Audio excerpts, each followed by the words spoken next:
Welcome to Sisters in Company Talking About It live show. Hosted by me, Dr. Sharon Cradle and Sherelle Higgins. We will be discussing intriguing, intricate, inspirational, informative, and intelligent topics with our individual twists and talents. We will present real stories, real solutions, and engage in real talk. So we invite you to be our company every Sunday afternoon at 3 o'clock p.m. as we focus on transcendent thinking that will move you forward. You become the company you keep. What company do you keep? Oh yeah, we are biological sisters by way of the south side of Chicago. So get ready to keep company with us and our guests as we talk about it.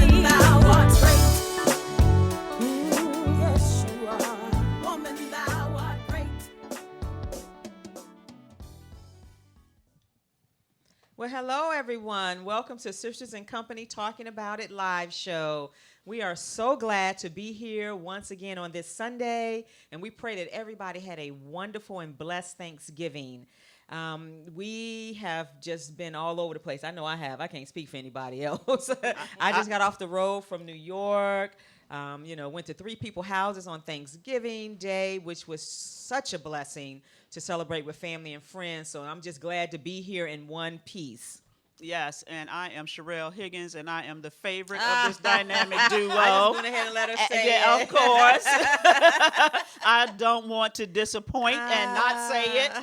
So I had a very great Thanksgiving. I cooked. Woohoo!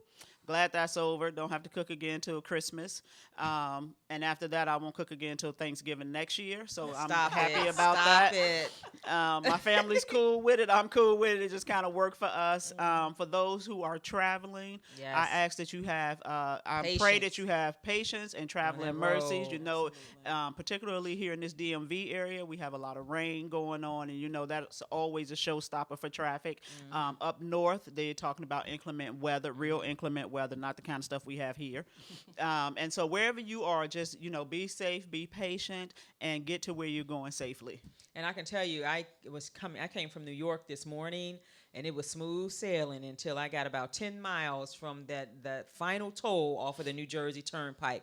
And those of you, I guess, and this company probably needs to pay me some money, if you don't have Waze downloaded on your phone as a map, it is the best GPS map out there that I've experienced. It took me off the road. It was like, nope, you're not going 95 south. We're going to take you off and, bring you up 301, up to the Bay Bridge. And even when I got there, it took me off the road, so I can only be a half a mile from the Bay Bridge. So I was moving the whole time. But that traffic was a beast. So we're here, and I'm just glad to be here and safe.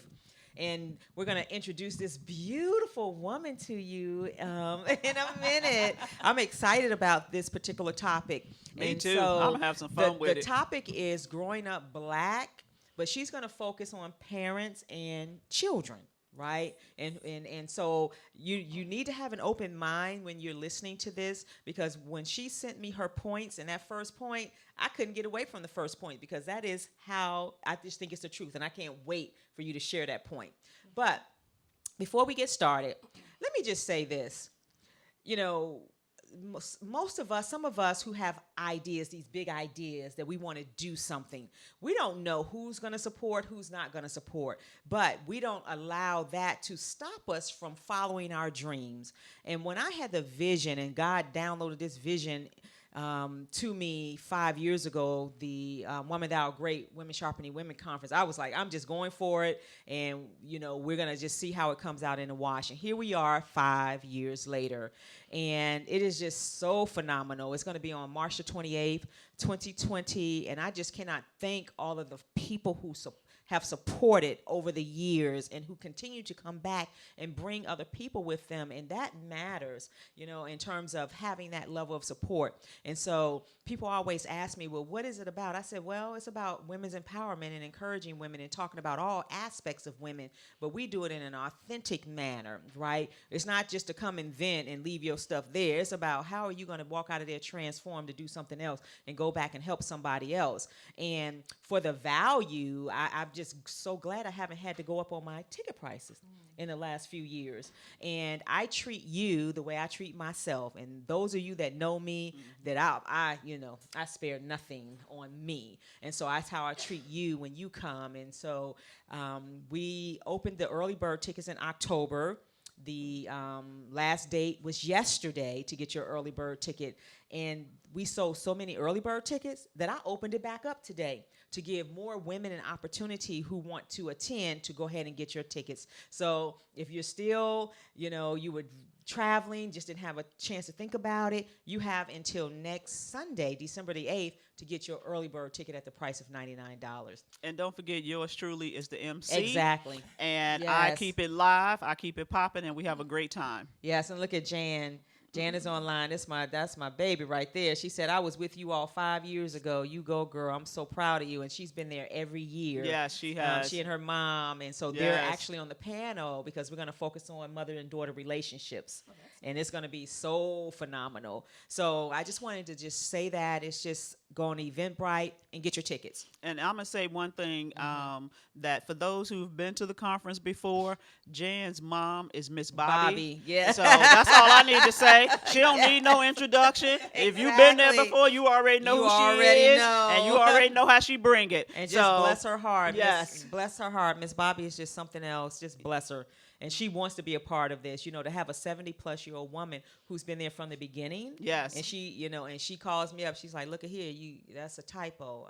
Look at here. You need to get this straight. You need that in your life. And this is what it's really all about. Absolutely. So we just appreciate all of you.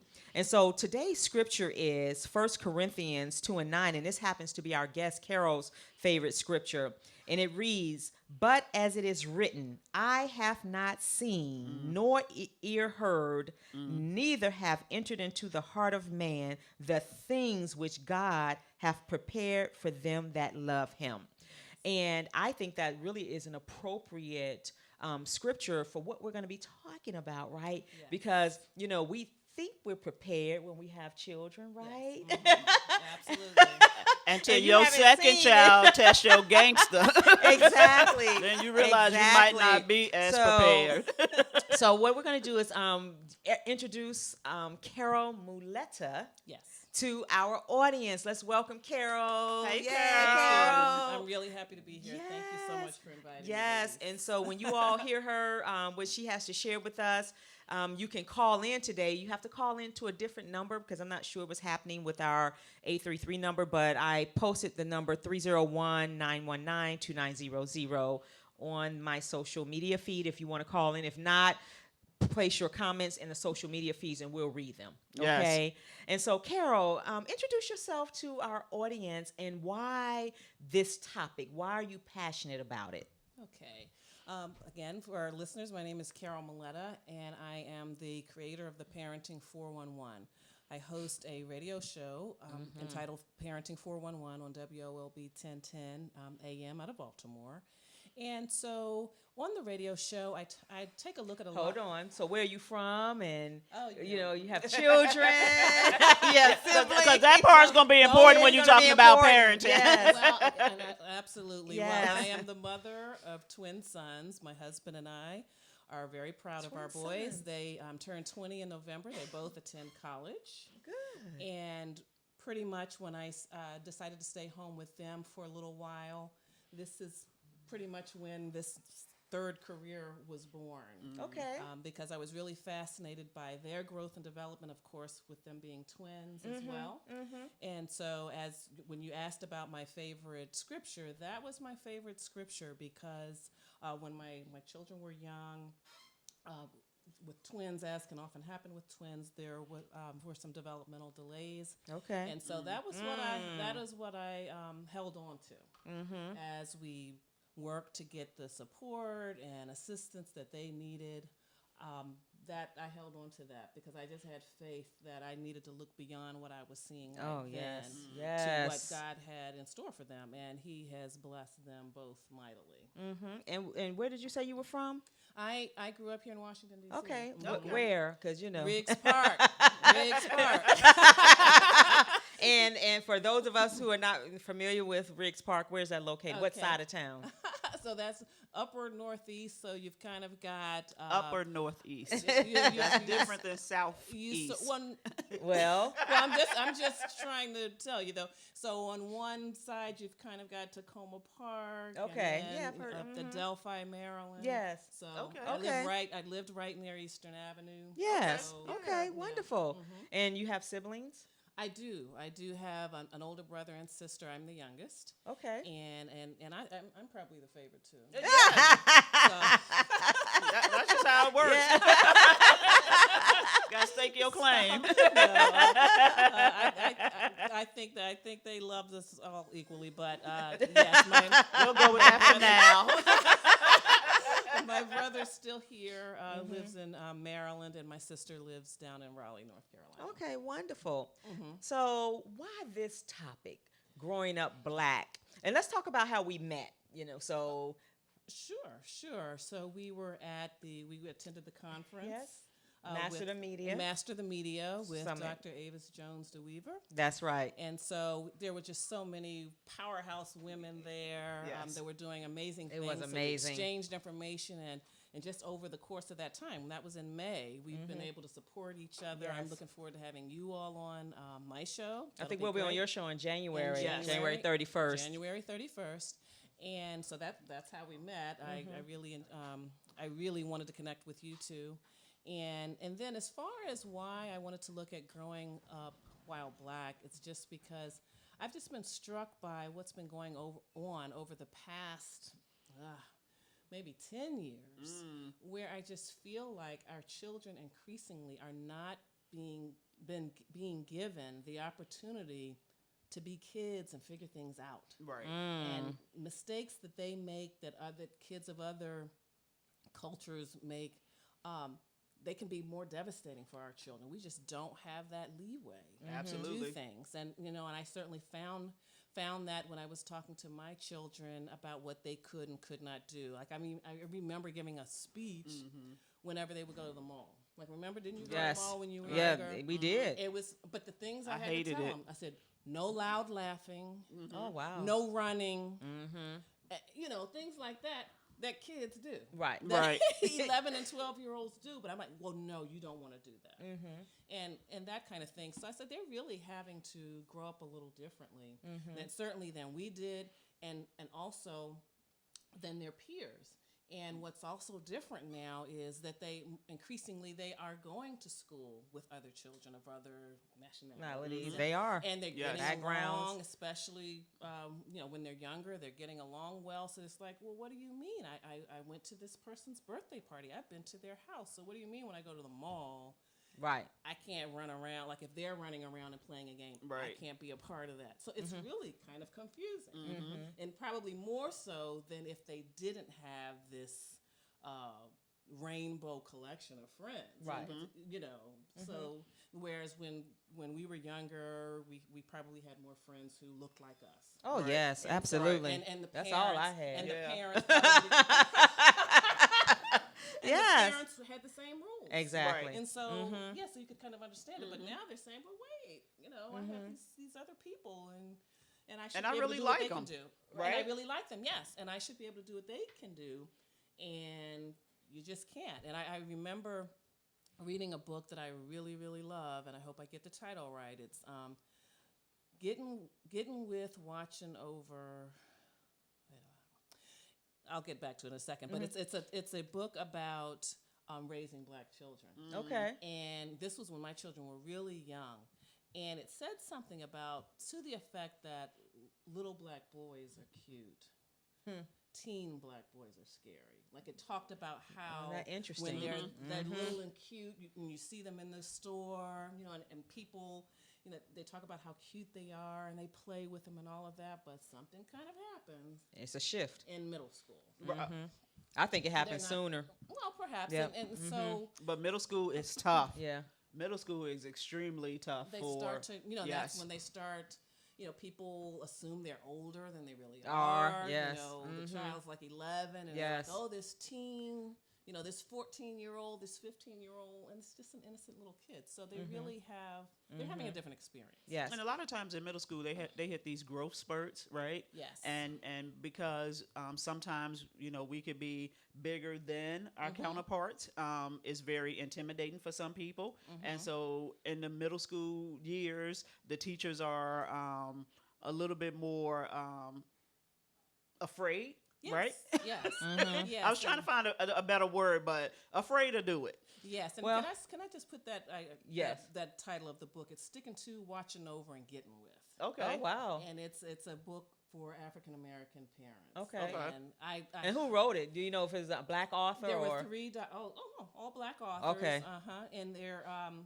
I strongly recommend you go to Amazon and check that out. Okay. But one of the things I want to say before I say some more about you is that we know that there's institutionalized racism. Oh, no Yes. doubt. And so I don't think we can have this conversation, particularly when it talks about boys going to school, right? Because we know as an educator that at third grade, there's a big shift Yes. in terms of where our students are starting to be tracked, particularly our little black boys. That's just a fact. And so, and then how they're treated and everything in school. And that's why you see this whole effort around diversity, equity, and inclusion, particularly the equity lens in these schools. And so that's a little bit different than what you're talking about, but I think it's important to say that the system wasn't Yes. designed for our little black boys to sit in those classrooms. Well, that's interesting. That's you would true. mention the third grade Yeah, because testing. with Jalen, the boy, when he was in the third grade, his teacher almost every day was sending me a message Yep. about him doing this and him doing that. Oh, yeah. And at first, he was suffering the consequences of that. And then we had a parent teacher conference, and I took Jalen to the parent teacher conference, and in front of the teacher, he said to me, "She don't respect me." In the third Right. grade. Oh, that's from happened. that day forward, I was like, "Don't call me no more." Because if a child say that, it's something going on in this classroom that needs to be paid attention to, and it's not just what he's doing; it's what you're doing as well. Right. And until you self-correct, don't call me about him. Right. And so that's why there's so many cultural curriculum that's out there and trainings that's happening with our educators. Right. And they have to go the step beyond the diversity Right. and equity, Right. but it's the inclusion. That's the inclusion where piece. they're really their needs and interests are really being incorporated in this case Right. in school and with employers as well. So Carol mentioned two things. That she is the creator of Parenting 411, and we're going to talk about what that is. And you were named 2019 DC Mother of the Year by American Mothers Incorporated. Yes. And how did that happen? That's just incredible. Congratulations. That's Thank you. a big deal. Thank you very much. So, American Mothers Incorporated is an organization that has been around for many, many years. In fact, they are the sponsor of Mother's Day. They hold the trademark to Mother's Day and Mother of the Year. Did you all know that? I didn't know that. And so, yes, and so it really was an outgrowth of the early effort to recognize mothers. It was a way, after the Civil War, it was a way to bring to repair relationships and families in the community that were fractured by the war.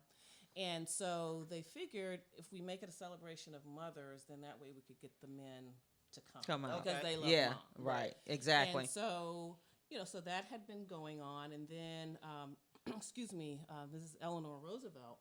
She wanted to give that more exposure. Right, I knew and that. So, then she got involved with it, and then they launched it. Right. And so they have been naming Mothers of the Year. That's since incredible. The 1930s, and yes, and we've had Mothers of the Year, National Mothers of the Year of color, even. And, yeah. So. Okay, that's awesome. So can you tell us a little bit about the the organization. criteria? Yeah. Yes. So what anyone can nominate. I mean, the nominations are closed now, but you can nominate a mother. It only takes about 3 minutes to go to their website and do that. And so what they're looking for is they're looking for mothers who not only have made a difference in their own lives and with their own children, but they're also doing something in the community to Community. make life easier for other mothers. And so anyone, husbands can nominate their wives, children can nominate their mothers, and they strive to have a representative from all 50 states and Puerto Rico and Virgin Islands, U.S. Virgin Islands. And they have a convention every May where we all come together, and then they name the national That's Mother incredible. of the Year. And so what they strive to do is to educate mothers, to advocate for them, and to also help train mothers to take leadership roles, perhaps run for office in the community. And they also have a grant that was started in partnership with J.C. Penney many years ago. They have a Golden Rule Fund. And so every year at the convention, they also award organizations in the community that are making a difference in the lives of women, mothers, and children. And that's so important because we know that there's so many mothers who are head of household. They're running their households typically, for the most part, alone. And so they need that support to help raise their children. So what about... And even those that are married in a lot of situations. Yes, okay, because I want to make sure we That's acknowledge true. those mothers as well, not just the single mothers that's the head of the household. Yeah, absolutely. Yeah, that's correct. And so tell us about Parenting 411, because then I want to lead into the points that you really want to bring out around this conversation. What is Parenting 411? How did you start it, and what is it that you offer? Okay. So for almost 17 years, I've been involved in parent education. And so I started off with a nonprofit organization over in Maryland, the Parent Encouragement Program. And so after taking classes there as a mom, just wanting to know more about how to raise my children, I took their leadership course. And so then I started leading workshops and classes with them. And then in 2009, with another mom, I started a company called Gardner Parenting Consultants. Okay. And we created our own philosophy and created a series of workshops, and we work with a lot of parents and families. And so aside from that, though, I've also worked with other organizations on side projects. And then, of course, 5 years ago, I started the radio show, Parenting 411. I'm part of a radio team called Team Radio Baltimore, and there are other women there that host shows based on their particular expertise. Okay. It might be finance, mental health, or topics like that. And so I created the Parenting 411 as a portal for all of the things that I do. So there's the workshops and classes that I do. There's the radio show that I do. And then there's speaking engagements and other projects, other collaborations that I do with other organizations. So how do parents get in contact with you? How do you all brand yourself? How do people get in contact with you? They can visit my website, theparenting411.com, or carolmuleta.com, carolmuleta.com, and it has all of those areas that I just described, radio, workshops and classes, and public speaking, and that's how they can get more. They can connect with me, and we can talk further. Okay, wonderful. So let's jump into the meat, right? Because I think your points that you brought out, I think are intriguing. Some of them are pretty basic. Sure. Right? Yes. And sometimes you have to go back to the basics. But you already set the foundation in terms of some of the things our children are dealing with that that we didn't have to deal with. And how parents have to, I guess, change their parenting to meet the needs of their children. So let's talk about. I would just say adapt. Adapt. Yes. Okay. Or adapt. Some people need to change too. Yeah, some people do. Particularly those that are not parenting their kids. Yeah. They need to change. Yeah. Exactly. Yes. So, starting right off, we just have to recognize that they're growing up in different times. Absolutely. Right. And they say that every generation, yes, parents. This happens. But this is really one where there's been radical change. Yes. Technology has made a tremendous difference. Yes. In just about every area of our lives. But it's not only technology, it's also, as I said, their access to information.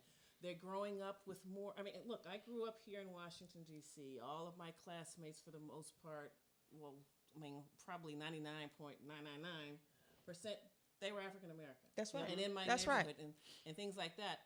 My children have not been in a situation like that yet, when they've been the majority.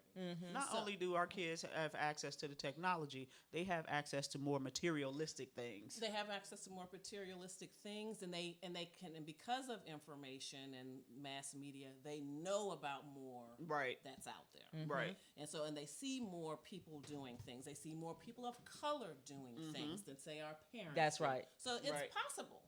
So then when they start to see this backlash against them, they're like, "What do you mean?" Right. I mean, in fact, we've had a president. We've Right. had a black president. Exactly. So, you know, there's nothing that can stop me. I mean, this is, the Their way mindset. Yes. So hold on for a second. Those of you who are on our social media feeds, of course, we're having problems with our connection today. So go to listenvisionlive.com so that you won't miss this important conversation. So when you talked about the different generations, let's be clear about what we're talking about, right? Okay. And we'll just start with the baby boomers because that's a big group, right? Sure. And so you have baby boomers, and the baby boomers are the ones who, after the war, there was a whole lot of them born, but guess what? They had a lot of children. Yes. So, for example, my mother is a baby boomer, and so am I. Right. So that's the biggest population boom that we've had. And so you think about where we were coming off the civil rights era for a black community, coming off the civil rights era. And so then my generation, the younger baby boomers, we had Generation X. Yes. Right. And then Generation X had the millennials. The millennials are now having Generation Y. And I think the next ones are going to be called Z. I don't know what they're going to be called. But when you think about, the population and the number of people that we're talking about in these generations and how we were raised, when I do work around leadership development, all of my Generation X, it never fails. They're like, y'all just left us to ourselves. It was nothing for us. And so because baby boomers left us to ourselves, so to speak, when we had millennials, we did everything for millennials, right? And so what are you seeing, and what's your perspective on that? Well, I mean, I'm seeing a little bit of a mix. I mean, there definitely was that, I guess it's millennials or that are doing a lot for their children. Like I saw this even with when my children were younger. I'm a baby boomer. I think my children are... They're exes. They're exes. No, your baby are 20s. No. Yeah. They're wise. They're wise. Generation My Y. babies are wise. Your babies are wise. And so, but during that time, I just saw, and I still see it a little bit, where they're just doing so much for them, so much for their Right. children. I mean, and that we really do a disservice for them. We really do. Because they really, especially with little children, you want to take advantage of that time because they're not as self-conscious about doing things wrong. They just want to get in there and get in the mix. So use that energy. Yes. Use that enthusiasm. Yes. Teach them how to do things around the house and for themselves. And so especially around the house. Right. And so that they feel capable and confident, because that even cuts back on misbehavior. It because does. a lot of times they just don't feel, they don't articulate this, but they don't feel powerful. Right. So we need to empower them Mm-hmm. in healthy ways, in Right. age-appropriate ways. That's right. But still provide the discipline. They Right. still want the discipline. Right. And people don't And realize the easiest thing you could teach your kids is chores around the house. Yes. Right? And that really builds character. Exactly. And it teaches them responsibilities. Yes. And so, I know a lot of kids who have no responsibilities around the house. Oh, yeah. And their parents do everything for them. And my son was telling me a couple weeks ago that he was on FaceTime talking to a young lady, and her mom was in the car. And the young lady said to him, "What are you doing?" He said, "I'm washing dishes." And she said, "Oh, you have to wash dishes?" He was like, "Yeah." She said, "Oh, you have to clean up the kitchen? How often do you have to clean the kitchen?" He was like, "Every day." And he was right. like, and you don't? And she said, "Well, we only have to clean up the kitchen when the sink is full." and of dishes. And my son was like, oh no, if my mama come home and these dishes ain't cleaned up, it's gonna be some problems. And so, Yes. to me, me and him joked about that conversation, but I thought to myself, this is where we're going wrong. We got to teach our kids responsibility. Well, yes, and sometimes it's going to catch up with you because Oh, when you yes. send them off to college, because I remember seeing different discussion groups on Facebook where people were talking about, well, what are you doing are you going to get a laundry service for your child? and even on some college tours, part of the tour, they said, oh, well, here's a you can bring your clothes here you can get your laundry done.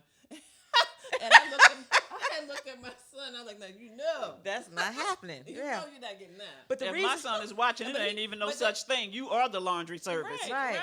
And of course, and so my sons had already Right. been doing their own laundry for years. But Right. yeah, But the reason I brought up the generations is because I think, and I'm not a parent, so you all can tell me, but what I've seen from being an educator and talking to people I know, we tend to raise our children either the way we were raised or based on what we did not get as a parent. And so your first point was your child is not you. Talk about that.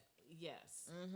Yes. So don't. That's messed up. I like recognize that. She's talking about that's messed up. Recognize that they're growing up in a different time. Yes. And that, and don't think about the way you feel or the way things were when you were younger. Think about what they need to know. Right. You still need to instill your values in them. What they need to know in the context of today.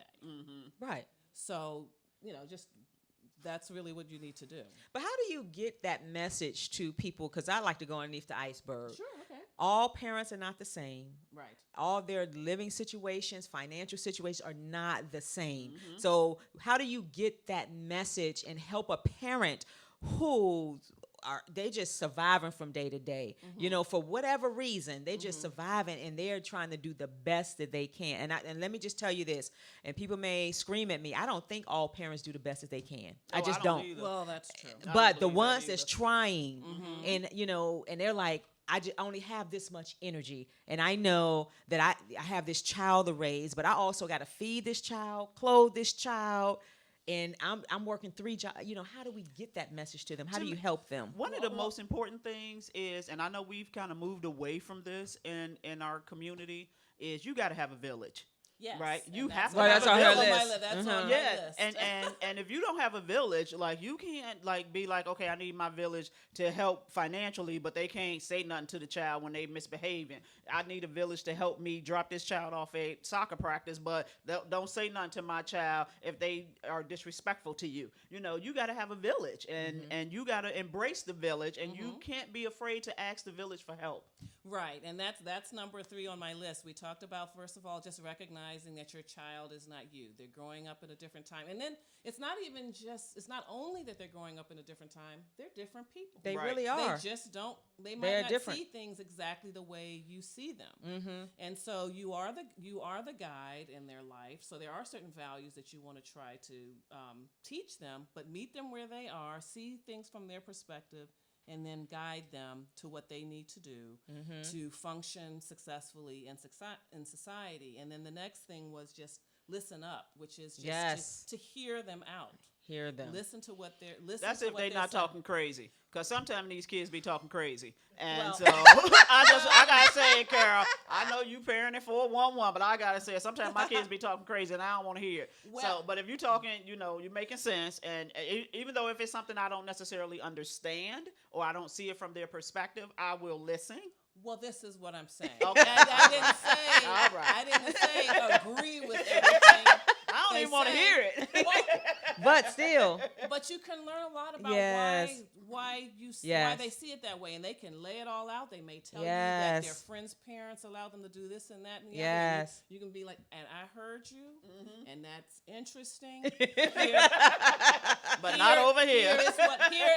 Here is what we're concerned about. right. Right. Exactly. And do you understand, where I am? And use it as a this is the way teachable we're gonna- moment. This is the way we're going to go. Right. And sometimes your children might tell you something new. And it might be like, wow, I hadn't thought about that. that, and Right. you might try something else. But like you said, number 3 is build your village. Right. And starting with your family members, get them on board to help you. Like you use the example of the single mother who's just really struggling, and all of that. Get help, whether it's the friends, the family members, and then there can also be other people in the community. But what I also meant in terms of building your village is giving children an opportunity to see people like them. Right. African Americans in this case, as we're talking Exposure. about, Growing up black. in different roles. That's right.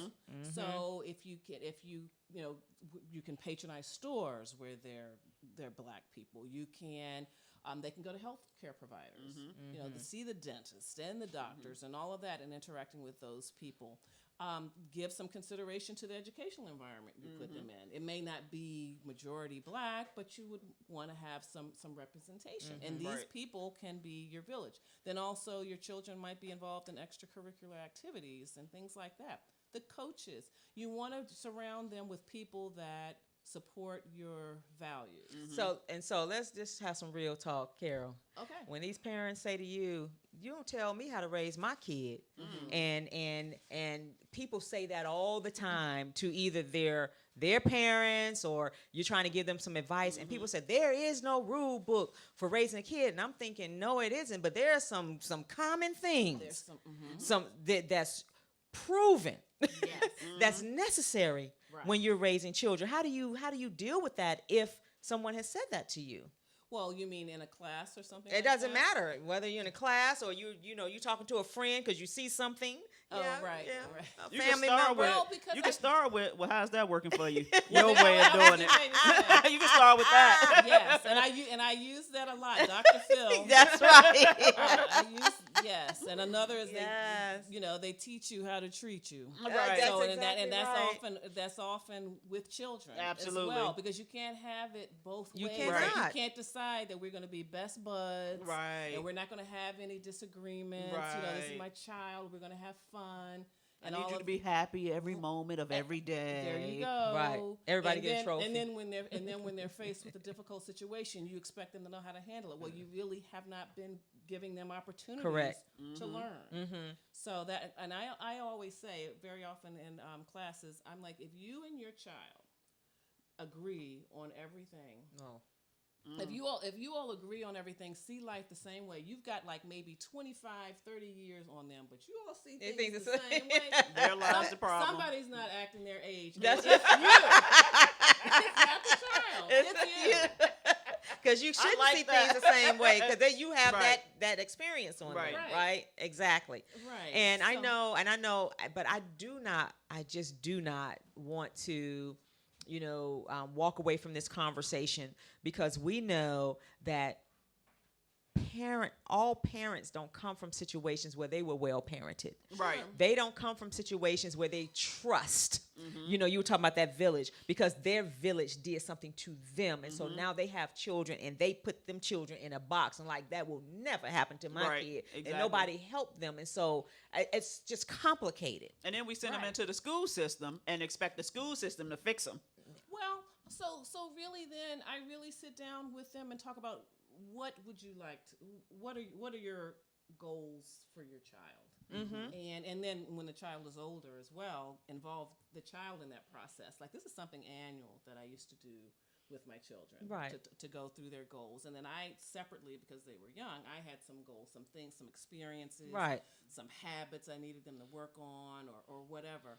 But to be proactive and not be parenting, on autopilot or whatever. You've got to be engaged. And Exactly. You have to steer the conversations where you need it to be. Right. Right. And you need to show them things that you need them to see, and they need to learn lessons. And so you really want to raise thinking children. Yes. So talk through, like, Yes. that's where you said something about talking crazy and whatever. That's the way you so say it in the imagine- street. So, right, no. So imagine if you're trying to, you want to teach them to be problem solvers. So Right. imagine that you're having a problem solving session with them about something that's going on in the house, and it just cannot continue. Right. And so you have have a brainstorm session just like you do at work, where everything, you can just write everything down. You don't want to discourage anybody's ideas, right? And then you go back through them and say, well, okay, this one could work, but like say your child says, the problem is that they're just not doing well in math or something like that, and then my son says, well, the teacher sucks the whole life out of me. Right. Then where you go with that? Yes. Yes, the teacher sucks the whole life out of you. And so what does he say that he wants to do based on that? Like, I want to drop that class or whatever. Well, put it on the list. You could drop that class. But then when you come back to review, you're going to have to take it again. Need that. You do need that class. Exactly. Maybe that teacher is the only one Exactly. that teaches that particular calculus or something. Right. So then what are you going to do? Like, you have Get to, them to think. You have to go through this teacher, right? One way or the other. Right. It's going to So build what something. are you going to do? What does this teacher value? Right. And what do and how can you meet that so you can get through? Right. And so that's a very big part of it. So that's why I said at first you hear them out. Some ideas are not going to be good ideas. Right. But you help them to work, and help them to see it. And I think you raised a good point about parents wanting to be the best friends of their children, and then when the children start to become teenagers and they start treating you like their best friend, then it becomes a problem, and you don't know how to deal with that problem. I have seen that, and that just does not work out well. Right. I mean, because they don't respect the parent. Right. They don't fundamentally have. They need to be respect for parented. them. Right. Yes. Exactly. They need. And I think parents need to understand, I don't know what people's philosophy or spiritual background is. But for me, they selected you. God selected you, parent, to be the parent. that child's parent. Yes. And so Not to there's be a their best friend. responsibility That's exactly that the way I is see it. on you. Yes. And you're going to be held accountable for what's going on with that child. Absolutely. And I don't think parents necessarily see it that way.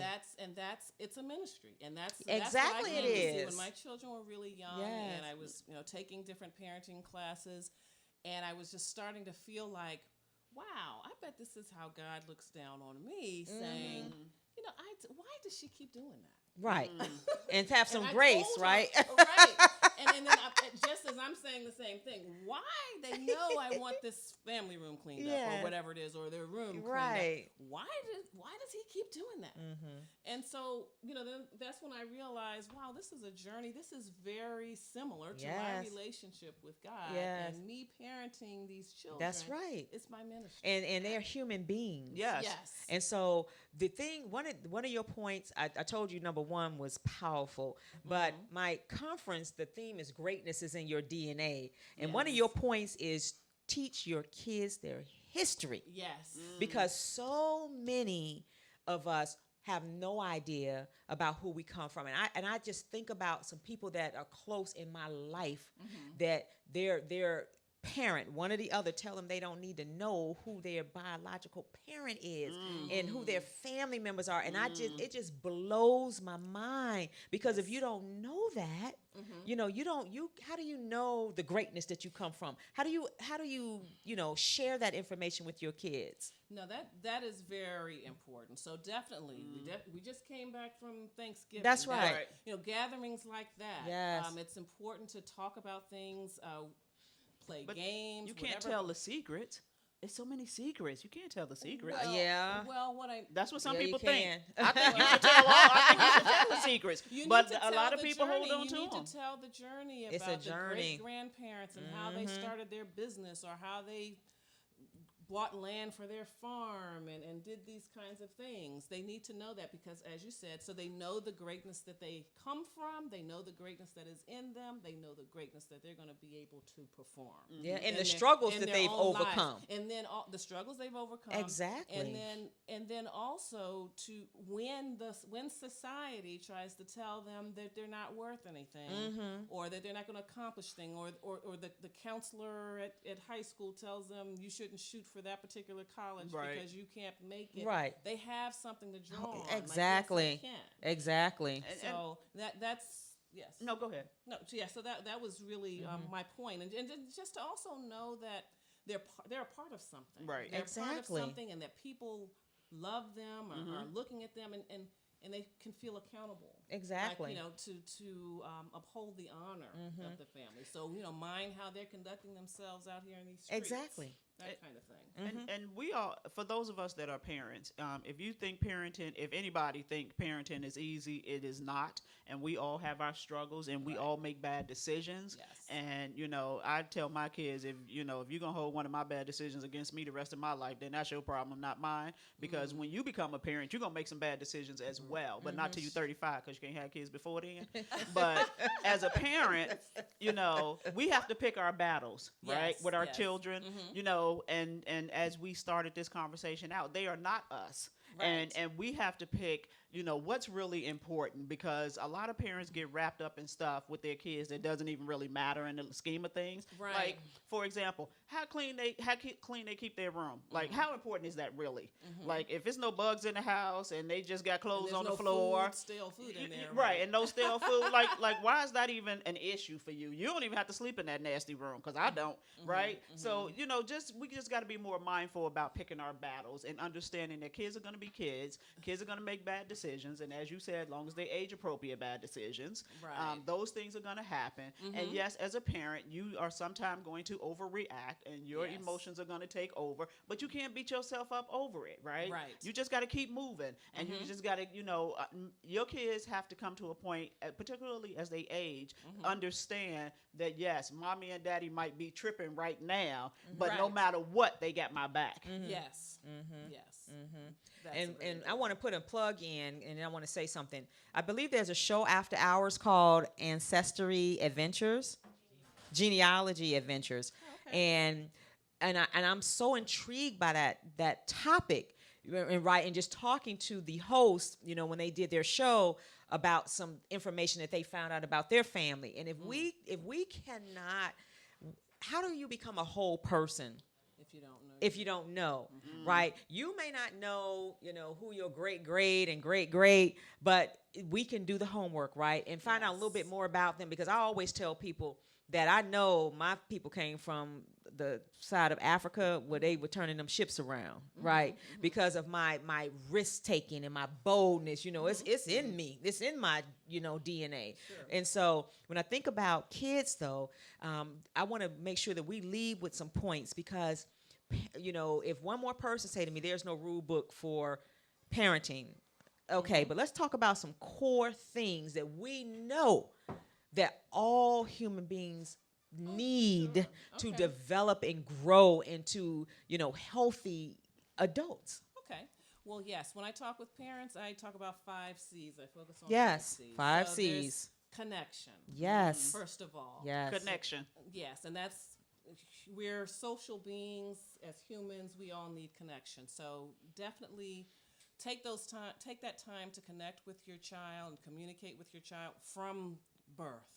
They should feel a healthy connection to you, and then as they get older and you're having them do things, do this, do that, don't do that. Connect to them beyond that, telling them what to do. Really take time to special time, we call it, to get into their world. Right. And try to, when they're younger, try to allot about 20 minutes a day if you can, with each individual child, one-on-one with a parent, and just really allow them to guide that time and figure out what they're into.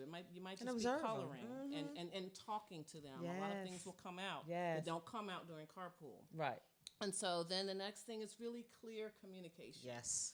So a lot of times we think that our Sit children down and shut up. See, that's what should most know parents, better. and that's Well, what that's. That's clear communication. well, No. well, They know you want them to sit down and close and let their top lip meet their bottom lip. well, I guess what I'm also saying is that a lot of times they're doing things, they're trying things because Right. we think they should know better. When we haven't really Taught them. Right. And so it's Exactly. taking the time to teach them things, like teaching them household chores and whatever. I like the way Carol is I know. handling charades.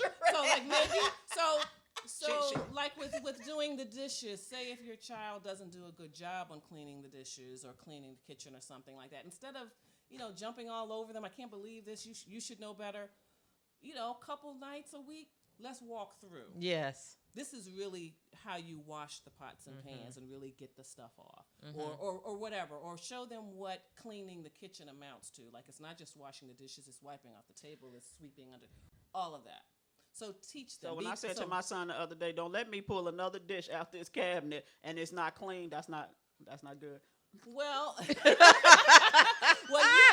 have communicated with them that you expect the dishes to be clean. Right. But this probably isn't the case. But take the time to walk through one more time. Like, at did you 17? see this? As I said, I don't know. Yeah, but not at 17. but when they're younger, like Right. the scouring pad is really good for getting off, the sticky stuff. Okay. And so it's clear communications about your expectations. Then it's wait a minute, hold on though. I think the communication piece is critical for the development of children. yes. I'm just not an advocate of parents talking to kids any kind of way. Because with respect. exactly. Absolutely. You can be stern, right? You mean what you say, but when you start calling your kids out of their names and cursing at them and telling them they're stupid, No. words matter. And Yeah, I'm just telling you, you all are saying no, but I'm telling you, this happens all day, definitely. every day, Yeah. and you don't know how kids internalize. goodness, When you constantly. Because you're frustrated and when you're communicating with them, you're coming to them angry all the time. There's that, and then and it's not even always. So hold on, let me just say this: we're running out of time, Carol. So I want you to get through the 5 C's. Yeah. Okay. We could stay on so number clear- 2 and come clear back. Clear communication. Yes. And then they need a compass. So that's defining the boundaries of what's acceptable. Right. And then within those boundaries, give them the next C, that's choices. So they know what they can do. It's not, don't do this, don't do that. Tell them what they can do and when they can do it. So you can go out with your friends. Right after you clean up that kitchen. There you go. Right. Yeah. Clear So communication. That is clear communication. Now they can decide that they don't, he doesn't feel like cleaning dishes. And then he don't get to go outside. And he's also decided that he's not going out. That's with his exactly friends. right. So, Exactly. And then You still got to clean up the kitchen. How about that? You just can't go out now because you're trying to be smart. And then the last C is consequences, and then that There it follows is. right behind the choices. Because Yes. for every choice you make, and consequences that don't have to be negative. Because Right. If they also decide that they're going to kind of hunker down, especially with high school students, are going to hunker down, focus, not hang out as much, really focus on their work, and write their papers on time, turn things. The consequences, good grades. So Right. they're good consequences. That's right. Right. Exactly. So a lot of times people look at consequences as a negative. So that I think that communication piece deserves a whole lot of attention, but Yes. choices. Yes. Yes. I'm always talking to people, and people were like, "Well, I didn't have choices when I was growing up, and so my kids aren't gonna have choices." But I think it goes back to what you said. We're in a different time. Our parents, for the most part, for my parents, they were just trying to feed us, and so they didn't say, "Did you want chicken or pork chop?" It was chicken, right? And these kids have, Well, the important thing about choices, and it's is important to give they them don't choices. have unlimited. Correct. choices. You got to. So okay, so you said so with the meal about chicken, Yes. you can offer them a choice for dinner. It's chicken or meatloaf, but it's only the two things that you're willing to cook.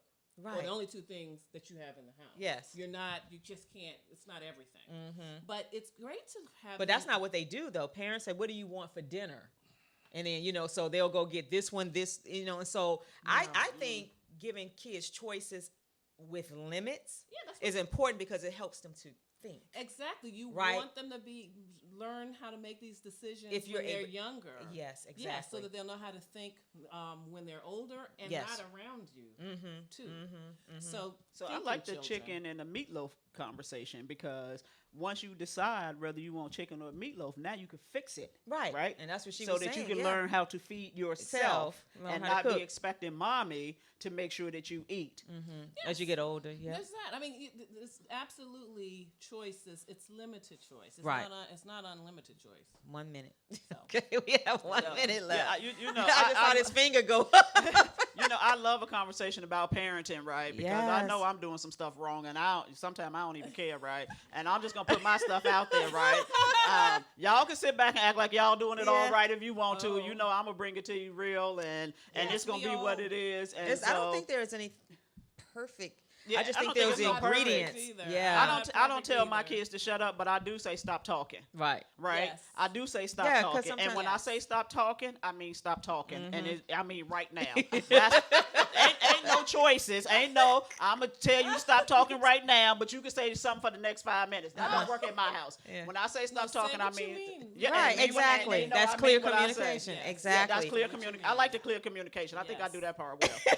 And so as we are closing out, and so I wanted to talk. When I was thinking about love and nurturing. I was just thinking about some other yes. really deep-rooted things. And when you talked about connection, I was thinking Well, about that- that and that's where love, that is. And exactly, that's where that and is. nurturing of children and Right. giving them those boundaries. And because kids thrive on boundaries and some discipline. They act like they fighting you, but not necessarily. They need that. Yes. So what do you want to say as we close out? Because we're done. 30 seconds. 30 seconds. Well, I just want to make sure that in that connection piece, that is what I'm talking about, and it's going beyond just the feeding them, doing all the stuff Yeah. that you're supposed to do. It's also connecting with them as people and loving them. Right.